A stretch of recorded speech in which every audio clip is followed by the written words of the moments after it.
అమరావతి సభకి తండోపతండాలుగా జనం వచ్చారు అనడానికి సాక్ష్యం టోల్ గేట్ల ప్రాంతంలో పెద్ద ఎత్తున వందలాదిగా కాదు వేలాదిగా గంటల కొద్దీ ట్రాఫిక్ వెళ్లాల్సినటువంటి పరిస్థితి వచ్చింది.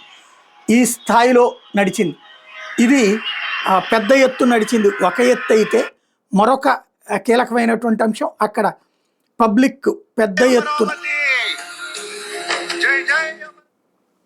కనబడ్డటువంటి, అంటే వేలాది మందిగా తరలి వచ్చారు. రాష్ట్రం నలుమూల నుండి తరలి వచ్చినటువంటి జనంతో అమరావతి నిండిపోయింది. ఉదయం నుంచినే బయలుదేరి వచ్చేశారు.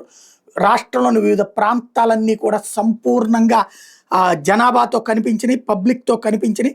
అమరావతి కార్యక్రమం సంపూర్ణంగా సక్సెస్ అయిందని చెప్పాలి. ఎక్కడికక్కడ తగినటువంటి ఏర్పాట్లని చేయడంలో ప్రభుత్వం సక్సెస్ అయింది.